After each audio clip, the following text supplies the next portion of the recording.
जी start हो गया। जी। चलिए आज बड़ी खुशी की बात है कि सबसे पहले मैं अपना इंट्रो दे दूं कि मैं doctor Rajiv Khurana Bhagalpur medical college से पास आउट थे हम लोग। एमबीबीएस मेरा वहीं से हुआ था। हेमोपैथ भी किए थे, हम आयुर्वेद भी किए थे। होम्योपैथ जो है सो RBTS government homeopathy medical college से थे और एमबीबीएस है सो भागलपुर मेडिकल कॉलेज से थे। आपके सामने जो ये लड़का बैठे हुए हैं, ये एक पेशेंट थे जो हमारे यहाँ 20 मार्च 2021 को आए थे। इनका प्रॉब्लम था कि एक्यूट सीवियर हेडेक हो रही थी, मतलब माथा में बहुत ज्यादा जोर से दर्द हो रही थी। दर्द ज्यादा होने के चलते इसको है सो लेफ्ट आई में है सो 2 को विजन दिखाई देता था, जिसको हम लोग मेडिकल भाषा में डिप्लोपिया बोलते हैं। इस कारण से इनको किसी के द्वारा मेरे बारे में इंफॉर्मेशन मिला और ये मेरे यहाँ आए। मैंने इनका एग्जामिनेशन किया। मैंने 2 दिन का दवा है सो इसको NSAID ग्रुप के ड्रग जो पेन किलर होती है इनको दिया। फिर बोले कि 1 दिन के बाद आप आइए, अगर आराम नहीं होगी तो फिर बताइएगा। फिर जब ये आए मेरे पास तो बोला कि थोड़ा भी सर आराम नहीं है, तो मैंने इनका फिर CT स्कैन कराया, आई के डॉक्टर से दिखवाया। तो CT स्कैन कराने के बाद ये पता चला क्या कि इसके ब्रेन में है सो ट्यूमर हो गया है। थर्ड वेंट्रिकल के बीच में है सो इनका मास है सो जो थर्ड वेंट्रिकल जो ब्रेन का बीचों बीच पार्ट होती है वहां पर इसको मास है सो डेवलप कर गया था। और इसका जो है सो ग्लियोमा हम लोग बोलते हैं इसको। ग्लियोमा होने का मतलब ये हुआ कि ब्रेन में कैंसर सेल नियोसार्कोम ग्लूकोमा होता है, जो कैंसर सेल की तरह ही मतलब डेवलप होता है। नियोप्लास्टिक लो ग्रेड ग्लूकोमा था, ग्लियोमा था। तो फिर मैंने इनको तुरंत है सो फर्दर है सो इनको बोला क्या कि आप यहाँ मत रुकिए, नहीं तो बहुत सारे लोग तो क्या करते हैं कि 10 दिन रोक लेते हैं, दवा भी चलाते हैं। लेकिन हमारे जो डॉक्टर एसोसिएशन है उसके अनुसार से पेशेंट कोई भी आए उसको सही गाइड करना है और सही समय पर सही एडवाइस दे, जिससे किसी का जिंदगी बच सकता है। तो मैंने इनको तुरंत है सो IGMS के लिए रेफर किया। IGMS ये गए। IGMS में जाने के बाद जो है सो वहाँ है सो न्यूरो सर्जरी डिपार्टमेंट में इसने दिखाया। फिर वहाँ पर है सो दिखाने के बाद इनको फिर एडमिट वहाँ नहीं लिया। फिर ये लास्ट में मुझे कॉल किए कि सर यहाँ पर तो पुर्जा फेंक दिया है, यहाँ पर एडमिट नहीं ले रहा है, ये बोल रहे हैं दिल्ली एम्स जाने के लिए।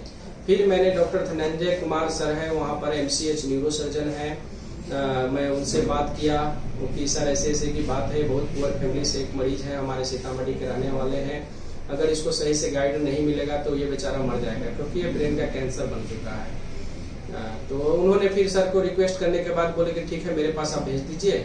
उसके बाद सर रोटी में थे तो 4 बजे के लगभग में वो वहाँ से निकले और उसके बाद सर ने इनको देखा और फिर अपने वार्ड में इनको शिफ्ट किया।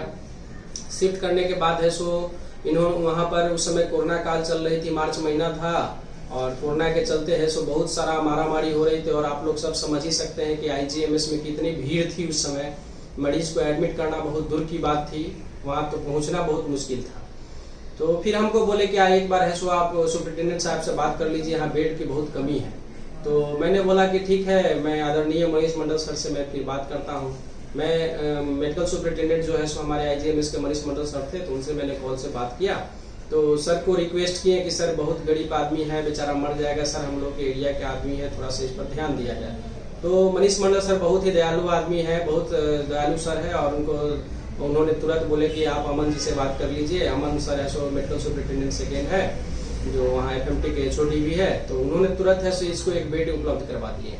बेड उपलब्ध करवाने के बाद है सो तब इनका कोविड की जांच हुआ। कोविड के जांच होने के बाद फिर धनंजय सर ने इनको VP शंट डाले। VP शंट मतलब इनको बोलते हैं वेंट्रिकुलोपैराइटल शंट इसको बोलते हैं, जो यहाँ पर इसको डाला हुआ है। यहाँ से देख रहे हैं, ये शर्ट खोलिए, शर्ट खोलिए।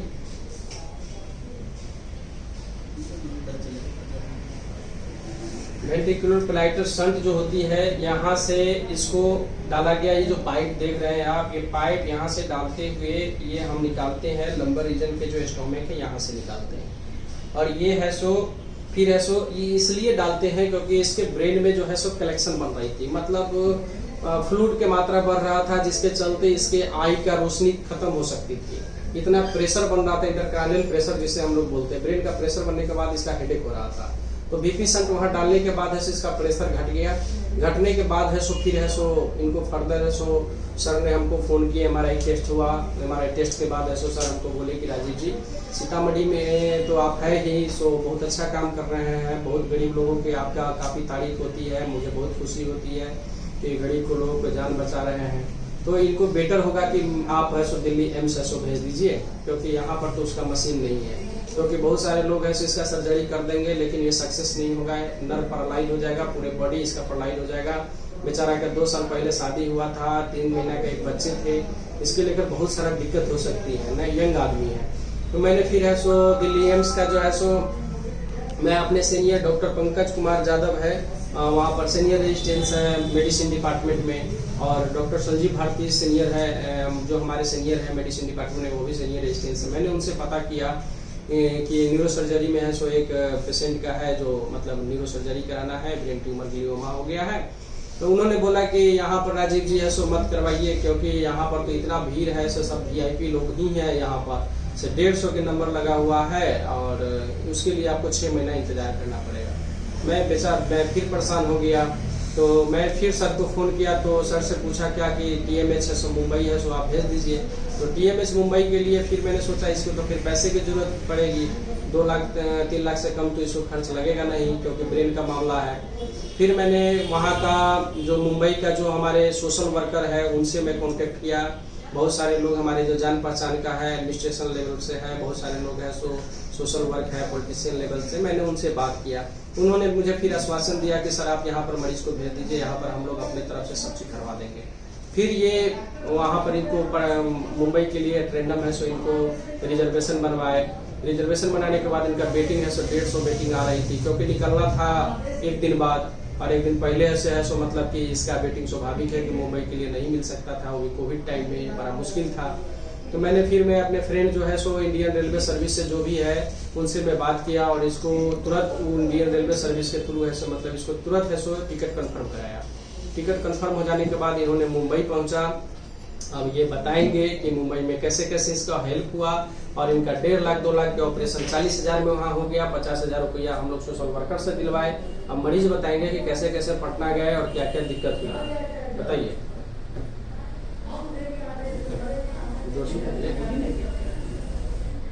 हम जब यहाँ से पटना गए, नजदीक ले लीजिए, पटना गए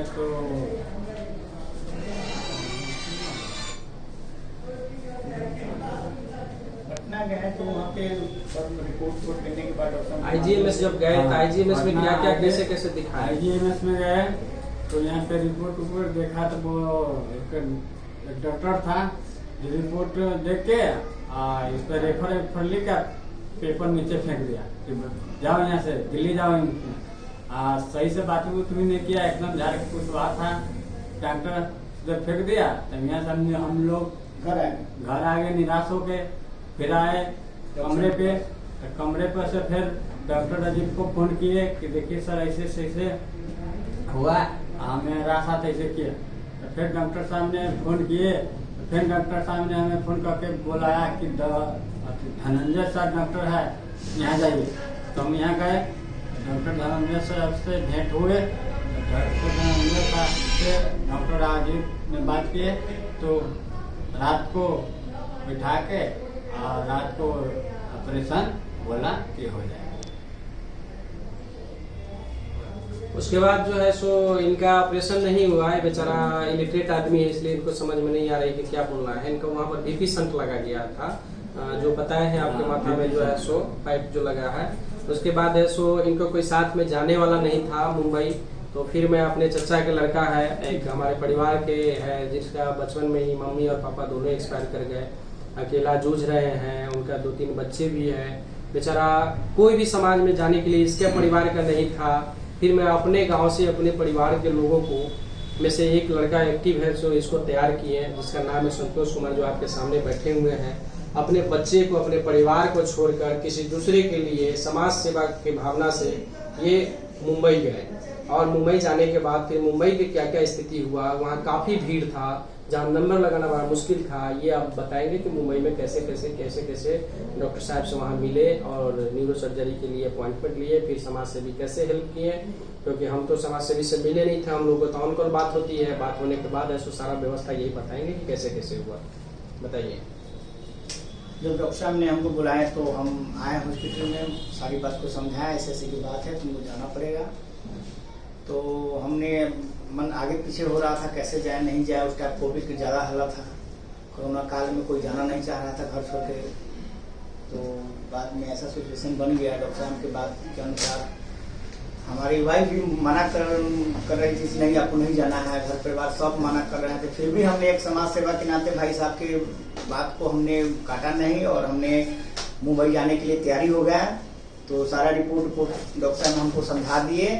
तो पटना गए, पटना से एमआर का रिपोर्ट लेना था, वो भी रिपोर्ट हमको नहीं मिल पाया। फिर हम लोग पटना में एक दिन होल्ड किए। इसके बाद कैसे कैसे करके कल होकर ट्रेन था, हम लोग वहाँ से गए, बाई ट्रेन गए। दो दिन लगा, 2 रात लगा हमको वहाँ पे जाने में। जब हम मुंबई उतरे तो हमको भी पता नहीं था, हम भी मुंबई कभी नहीं गए थे। तो वहाँ पे हम लोग टैक्सी भाड़ा किए, टीएमटी गए, टाटा मेमोरियल हॉस्पिटल गए। तो डायरेक्ट हम लोग टाटा हॉस्पिटल जाने के बाद हम लोग अनजान थे, बिल्कुल जानवी नहीं, नए नए शहर में आए थे। तो यहाँ से भाई साहब से हम बात करते थे, भैया आप क्या करें, भैया आप क्या करें। तो भैया बताएं ऐसे ऐसे जाओ, नंबर लगाओ, पूजा ये करो। तो हम वहाँ पे गए, सब रिपोर्ट लेके। वहाँ पे कार्ड बनता है, कार्ड के माध्यम से ही काम होता है, बाई कैश काउंटर तो कोई काम नहीं होता है। तो वहाँ पे सर हमने डॉक्टर साहब से बात कर करके वहाँ पे हमने सारा यहाँ का रिपोर्ट दिए। तो हमको काफ़ी मुशक्कत के बाद बुझे वहाँ पे 1 पेशेंट और 1 आदमी ही अंदर जा सकता है। तो हमको अंदर जाने के बाद बुझे, यानी कि बहुत ज़्यादा परेशानी के बाद हमको नंबर आया। फिर नंबर हमको 150 से ऊपर का नंबर आया था। फिर हमने कैसे कैसे करके वहाँ पे डॉक्टर साहब के माध्यम से हमने बहुत प्रयास करने के बाद, यानी कि बुझे तो 4, 5, 7 घंटा खड़े रह गए हम लोग वहाँ पे। कार्ड किसी तरह इनको बनवाया हॉस्पिटल में, पेशेंट का कार्ड। और कार्ड बनाने के बाद यानी कि हमने तुरंत किस डॉक्टर से मिलना है, फिर भैया से हम बार बार फ़ोन के माध्यम से ये लेते थे। फिर हम लोग गए, डॉक्टर के पास गए। तो डॉक्टर साहब सारा रिपोर्ट देखने के बाद अपॉइंटमेंट देते हैं वहाँ पे। तो वहाँ पे अपॉइंटमेंट हमको कल का मिल गया था। इसमें पूरी सहयोग डॉक्टर साहब के हैं। तो अपॉइंटमेंट के बाद डॉक्टर साहब यानी कि बोले थे इनको MRI, बहुत सारे MRI जाँच दे दिए वहाँ पे। हमने MRI जाँच करवाने के बाद हमको वहाँ पे मोटा मोटी हर 2 दिन 3-4 दिन के बाद वहाँ पे MRI का भी अपॉइंटमेंट होता है, जांच का भी अपॉइंटमेंट होता है। लगातार काम नहीं होता है वहाँ पे, हर हफ्ते 4 दिन 5 दिन के बाद एक जांच होता है। तो वहाँ पे जाने के बाद डॉक्टर साहब से बार बार बात करते थे फ़ोन से। और वहाँ पे हमने डॉक्टर साहब से दिखा तो दिए। और दिखाने के बाद यानी कि सारा रिपोर्ट करवाने के बाद मुझे 1 हफ्ते के अंदर में डॉक्टर साहब सारा कुछ हमको करवा दिए वहाँ पे। इसके बाद वहाँ पे ऑपरेशन के चार्ज के लिए वहाँ पे मोटा मोटी 90,000 के बिल आया। डॉक्टर साहब ने लिख के दिए हमको, 90,000 रुपया तुम जमा करो कार्ड में पैसा जमा करना होता है, कार्ड से ही सारा जांच होता है डॉक्टर साहब वहाँ पे। तो 90,000 के लिए पैसा भी नहीं था हम लोग के पास। तो भैया ने हमको राय विचार दिए, सोशल वर्कर से मिलो, वहाँ पे राशन कार्ड के माध्यम से वहाँ पे सोशल वर्कर हेल्प करते हैं। तो वहाँ पे हमने इंदिरा गांधी कैसे कैसे करके वहाँ पे 2-3 प्रकार के थे। तो हमने सोशल वर्कर से मिला, सारा फाइल दिए वहाँ पे रिक्वेस्ट। काफ़ी लंबी लाइन मुशक्कत के बाद वहाँ पे हम लोग काउंटर पर पहुँच पाए। तो सोशल वर्कर को सारा फाइल दिए। तो वो भी हमको 2-4 दिन के टाइम दिया। तो डॉक्टर साहब बीच में ऑपरेशन भी कराना था। तो फिर भैया से राय विचार लेते लेते वहाँ पे सोशल वर्कर ने हमको 50,000 का हेल्प दिया। हमारे कार्ड में सोशल वर्कर ने ऑपरेशन के लास्ट दिन तक 50,000 रुपया गिरा, तब जाके इनका ऑपरेशन हुआ। और हम लोग बुझे यानी कि भूखे प्यासे हम लोग हॉस्पिटल के चारों बल चक्कर काटते रह गए हैं। और मोटा मोटी हम लोग वहाँ पे 20 दिन रह गए मुंबई में इनको लेके। हम भी बेरोजगार आदमी हैं, मगर हमसे चलिए हमसे अगर हेल्प होता है तो कहने का मतलब एक आदमी को जान बच जाता है। तो हम भी पूरा मेहनत किए इनके लिए। आज हमारा ऑपरेशन कामयाब आया। इसमें पूरी डॉक्टर साहब का सहयोग है। और हमारे डॉक्टर साहब भैया से इनका बात हम कभी नहीं काटते हैं। और इन्हीं के कहने की वजह से हम मुंबई गए थे। और हम इनका इलाज कराने के बाद उधर से आने के लिए कोरोना काल में हमने रेलवे स्टेशन पे गया तो देखिए 1.5-2 लाख का भीड़ था, टिकट नहीं मिल रही थी हम लोग को। तो कैसे कैसे करके हम लोग किस तरह आए पूछिए हिम्मत। वहाँ से हम लोग यानी कि आए, पेशेंट को छोड़ दिए। पेशेंट का अपॉइंटमेंट था 20 दिन के बाद। हम कहा ठीक है दिखा के वो आ जाएंगे। फिर ये लोग दोबारा गए, दोबारा से दिखा के आने के बाद अभी पेशेंट बिल्कुल ठीक है, पहले की तरह है। इनका रोशनी भी वापस आ गया है, बिल्कुल काम धंधा सब अपना करते हैं, बिल्कुल अभी फिट है। तो डॉक्टर साहब भी विशेष बताएंगे। इनका राइट साइड से इनका ऑपरेशन किया गया था जो आप देख रहे हैं। ये ऑपरेशन सक्सेस रहा और अच्छे डॉक्टर के पास सही समय पर अच्छे डॉक्टर के पास कोई भी गाइड करे और अच्छे डॉक्टर अगर सही समय पर किसी भी बीमारी के लिए अगर गाइड कर दे या उसको ठीक करने की कोशिश करे तो मेरे ख्याल से कोई भी बीमारी इतनी भयावह नहीं हो सकती है। अगर यही ब्रेन ट्यूमर के लिए अगर 10 दिन 15 दिन या 1 महीना हमने लोकल ट्रीटमेंट देना शुरू करते हमारे जाने के बाद भी तो पेशेंट है सो मेरे ख्याल से बच नहीं पाता, क्योंकि वो फिर ट्यूमर बड़े होते जाता, फिर ऑक्सीपिटल रीजन जो आई के थैलमस होता है उसको ऐसो प्रेस करता, फिर इस आँख की रोशनी चली जाती, फिर धीरे धीरे ये नियोप्लास्टिक ग्लियोमा था तो ये धीरे धीरे ऐसो ये खत्म हो जाती है ना। तो इसलिए ऐसो मैं सभी भारतवासियों से मैं ये अपील करता हूँ कि कहीं भी जाए अच्छे डॉक्टर के पास जाए और अच्छे डॉक्टर अगर सही समय पर सही सलाह अगर दे देते हैं, क्योंकि बहुत लोगों को सही सलाह नहीं मिल पाती है, मरीज अनभिज्ञ रहते हैं जो अननोन बन के जाते हैं और किसी भी प्रकार के बहुत सारे झोला छापी लोग सब बैठे हुए हैं, कुछ से कुछ ट्रीटमेंट दे देते हैं। क्योंकि गांव में मैंने देख रहा हूँ सिंपल फीवर में भी लोग डेक्सोना देते जा रहे हैं और स्टेरॉयड के इतना ज़्यादा उपयोग, एंटीबायोटिक के इतना ज़्यादा उपयोग होने के चलते मरीज पर बहुत ही ज़्यादा इफेक्ट आ रही है। अब मैं आपको दिखा रहा हूँ, इसीलिए आप लोगों से आग्रह करेंगे कि कहीं भी हो, कहीं भी आप लोग इलाज के लिए जाए, अच्छे डॉक्टर के संपर्क में जाए और सही समय पर सही इलाज हो। और कोई भी मरीज अगर किसी अच्छे डॉक्टर से अगर क्वेश्चन पूछते हैं तो उनको गुस्सा नहीं करनी है, जहाँ तक कि मेरा अपना मानना है, क्योंकि उसका धर्म और फर्ज बनता है। डॉक्टर को सेकेंड गॉड के रूप में लोग मानता है। सेकेंड गॉड के मतलब होता है कि मतलब भगवान के पास जो भी गया दुखारिन उसको है सो दुख को दूर करने के लिए होता है, नहीं कि मतलब उसको गुस्सा करके उसको भगा देने का चीज होता है। बहुत सारे लोग गुस्सा हो जाते हैं, मैंने भी अपने लाइफ में देखा हूँ, किसी भी सर से कोई क्वेश्चन पूछे थे तो गुस्सा कर लेते थे, जबकि गुस्सा नहीं करनी चाहिए। उसका फर्ज बनता है कि हमसे सवाल पूछेगा और हमारा फर्ज है तो उसको समझाना, है ना। तभी ऐसो ये अच्छे डॉक्टर की उपाधि मिल सकती है, नहीं तो बहुत सारे हैं अपना जैसे चला रहे हैं उसे चला रहे हैं, है ना। और पैसा मायने नहीं रखना चाहिए मेडिकल फील्ड में। बहुत सारे ऐसे गरीब आदमी भी आते हैं जिसको कद्र करनी चाहिए, जिसको लाइलाज है, जिसका नहीं इलाज हो सकता पैसे के अभाव में, उसकी भी इलाज करनी चाहिए। क्योंकि समुद्र से एक लोटा अगर पानी निकल जाए तो उससे कोई फर्क नहीं पड़ता है। लेकिन हाँ, जो पैसे कमाते हैं उसको डॉक्टर को सपोर्ट भी करना है, जिससे ऐसो उसका और डेवलपमेंट हो। जैसे मैं सीतामढ़ी जिला में रह के एक छोटा सा मेरा नर्सिंग होम है, इसमें है सो मैं पूरे एसोसिएशन से हेल्प लेकर सीतामढ़ी में ही बहुत अच्छे व्यवस्था दे दिया हूँ। तो आप समझ सकते हैं कि यहाँ पर सारे डिपार्टमेंट के मतलब इलाज के लेकर सारे ओपिनियन ले लेते हैं। और हमारे जितने भी सीनियर हैं, दिल्ली एम्स में है, पीजीआई चंडीगढ़ में है, बीएचयू में है, पटना एम्स में है, आईजीएमएस में है, घर बैठे बैठे इनका ट्रीटमेंट इजी वे में एक ही जगह हो जाती है, पेशेंट को भटकने की जरूरत नहीं होती है। तो उन लोगों को भी डॉक्टर को सपोर्ट करना है, डॉक्टर को इज्जत करना है, अच्छे डॉक्टर को हमेशा सम्मान करनी चाहिए, किसी से लड़ाई झगड़ा नहीं करनी चाहिए, है ना। तो इस ढंग से है सो जो भी चीज समस्या आती है, अगर आप लोगों में से कोई विशेष अगर जानना चाहते हैं तो हमसे भी सजेशन ले सकते हैं। आप लोग के लिए मेरा दरवाजा हमेशा खुला हुआ है, क्योंकि हम एक डॉक्टर के रूप में आप लोगों की सेवा कर रहे हैं और मेरा मानसा था कि मैं एक डॉक्टर के रूप में सेवा करूं। क्योंकि मेरे फैमिली के लोगों को जब हम इलाज कराने जाते थे, जब हम डॉक्टर नहीं थे, तो बहुत दर्द होता था कि कैसे कैसे इलाज होते हैं, नंबर लगाना पड़ता है, वीआईपी लोग का जल्दी नंबर लग जाता है, मध्यम परिवार गरीब के लोगों को लोग ध्यान नहीं देते हैं। तो इसी सब को लेकर है सो हमको फिर ये मन ठान लिए कि नहीं, हमको डॉक्टर बनना है।